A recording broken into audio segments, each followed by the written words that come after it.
Hello, I am going to be talking about safety in relationships and skydiving. And I know that's a very broad topic, and you might be saying, well, okay, why are you even bringing up safety in relationships and skydiving? Here's why. Back in September, I had an incredible opportunity to spend the week with my daughter. We were able to start in Utah and make our way all the way through Telluride and Aspen and Zion and all these different amazing places. We had the opportunity to be in a storyteller van and go all the way through Utah, making our way through Colorado, and we ended up in Leadville toward the end of the week. And we had the most amazing opportunity to go skydiving. And many times when people hear the word skydiving, they immediately think, "Oh, I'd love to do that," or "Never, ever, ever would I ever do that." And so there's this word safety that I find it's probably one of the most important words to me in the nature of what I do, because I walk with women going through unexpected hardships. And so when you've experienced some type of breach of trust, betrayal, any type of deception, then safety has actually been rocked. And so, in order for the partners to come back together, there has to be a sense of safety. Just like if you are on the scene of a crime or something, safety is going to be the very first thing that people look to make sure is taking place before even EMS comes in to take place. Is that the scene is safe so that they can come in and begin to do the work on whoever is being harmed. So what we find in relationships is safety. When that breach of trust has happened, we have to have safety, and safety is trust. If you don't trust somebody, you cannot be in relationship with somebody. So when there has been a breach of trust, it takes a long period of time to rebuild that. And if there's another breach of trust and another breach of trust over time, there can't, almost nearly next to never, is there an opportunity to rebuild that trust. There's, again, if there's been a fracture, if there's been a breach, over time, that trust can be rebuilt. But if it continues to be mistrust after mistrust and lie after lie after lie, at some point, there can't be.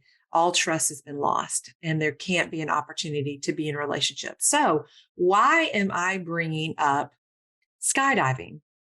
So when I came back from skydiving with my daughter my daughter Ryland had been skydiving about 2 weeks before I came out on this trip. And she went with some friends. And that afternoon, I had always wanted to go skydiving, but I didn't, after having kids, I did not go, I chose not to go skydiving. There's something about pre-kids and post-kids that you really make the decision to do things differently, partly because what if something happened to me? So anyway, my kids are all adults now, 27, 26, 24, and 22, all adulting, all have adult jobs. And I did get to the point where I'm like, okay, if something happens to me skydiving, I need to think about best case, worst case scenario. They're going to be okay. So my daughter had gone skydiving and said, "Mom, you have to do this." And I said, "Absolutely, I have to do this."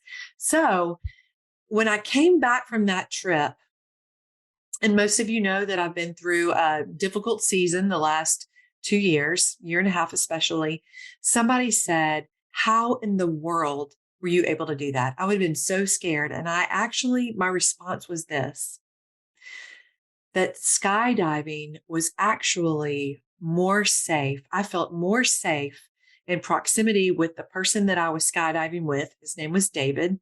And we went to Mile High skydiving, that I felt more safe in my 5 minutes of knowing him before going up in the air than I did in my marriage the last year and a half. That is a very profound statement. It's not a dramatic statement that I'm trying to make it all. But when you have had years of mistrust and you have an opportunity to rebuild that, and working with couples and working with individuals in crisis, I see many times the work that a man does to rebuild trust. He wants his spouse to know where he is, or she wants her spouse to know where he is. There's lots of things in order to rebuild trust. And part of that is total transparency, not hiding or lying or missing an action, doing what you say that you're going to do. That's probably the most important thing, is that you're a man of your word. Broken promises after broken promises after broken promises breach trust. And again, you can't be in a relationship if you don't have trust. So I just want to talk a little bit about skydiving.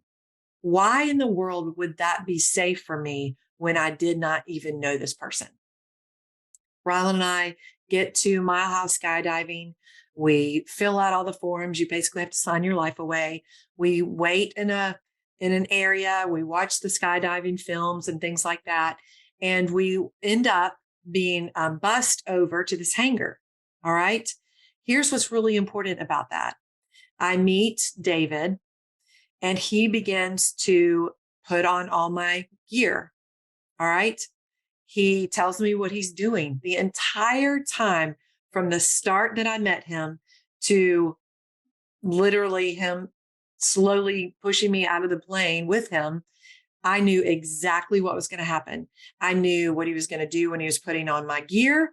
I knew what he was, that he rechecked my gear. And then we get into the plane, and he was behind me, and he checked all my gear without even looking at it. He also, the entire way up, he let me know everything that was going to happen. We're going to stand up, and then you're going to put your feet at the, edge of the plane. And then I'm going to gently push us out. And then we're going to fall for a little bit. I mean, I knew exactly what to do. So there was absolutely, I was fearful in the height that I could see as far as how high we were. But I could not believe, my daughter and I love to go on roller coasters, and we scream the entire time. It's an amazing time. I thought that I probably would be screaming this entire time. It was probably one of the safest, most peaceful, magical experiences when you're up in the air looking out across all the vast beauty that God has created for you to enjoy. You're now at this height that the birds are at. I could see Pikes Peak and all the different things because we were in Colorado, but it was magnificent. It was absolutely magnificent. He said, about halfway down, he said, I'm going to unhook you, because there was I was hooked in a couple different places from him, but hooked just so that my legs had a little bit more room to dangle on the way down. But then he told me when he was lifting the parachute, I knew everything he was doing. So there was absolute complete trust in this individual, because I knew what he was going to do, and he followed through with what he said he was going to do. And that is safety.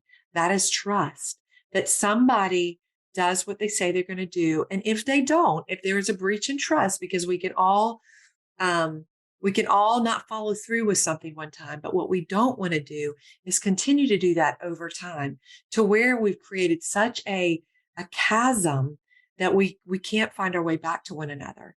And integrity is one of the only things that you do have control over. Nobody can make you lose your integrity. But once integrity is gone, it takes a very, very long time to rebuild that. And so that is really, if you are in a relationship, if you are trying to rebuild a relationship, your word is the most important thing to that other person trying to rebuild trust. You cannot afford a broken promise. You cannot afford another lie.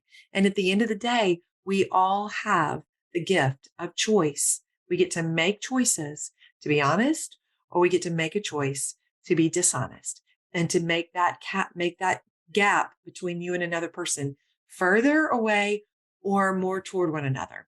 And so that is my story about Mile High Skydiving that I got to do with David, who was the person who jumped out of the plane with me, and also my daughter Ryland. And so safety is vital for relationships. You cannot have a relationship if you don't have trust, but you do have an opportunity to rebuild trust with 100% absolute transparency, that you do what you say you're going to do, that you're going to be where you say you're going to be.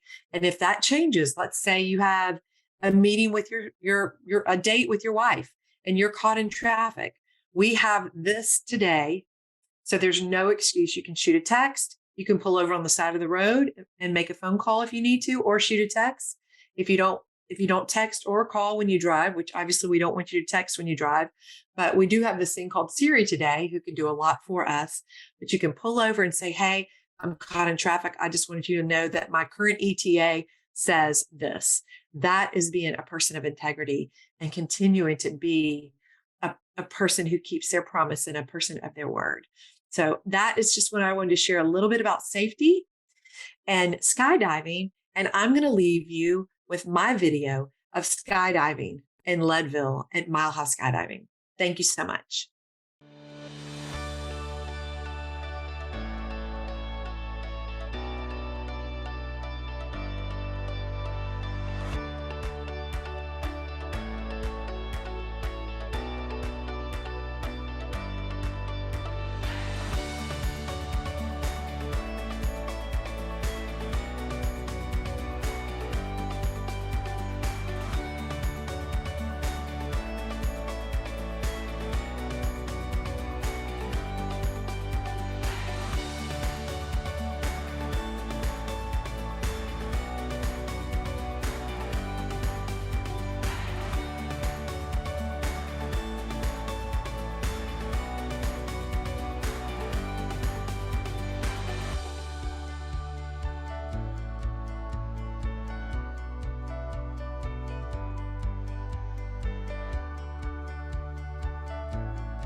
This episode has been brought to you by Life Beyond Betrayal. Life Beyond Betrayal is a 35-week group coaching program and multi-course and community where you walk through surviving trauma beyond betrayal, grieving beyond betrayal, and then the last 15 weeks are rebuilding and reclaiming your identity in Christ, helping you regain your ground, working through all of the enormous emotions following betrayal, and then really speaking to the trauma to provide safety for you so that you can start your journey. This coaching program comes with 2 coaches. It also comes with a group me, and that group me actually ends up being your lifeline where you are texting and talking in that group me every single day. It's also a 90-minute weekly call with those women, those 10 women, including your coaches, and that group is who walks with you for 35 weeks. And after that 35 weeks, you get to come out of Zoom, the virtual world, and land in Alabama where you spend an entire weekend just getting to celebrate your graduation and just the closeness and all the things that you've been able to go through together. And there's something beautiful about that. That becomes a group that actually could be your best friends for the rest of your life.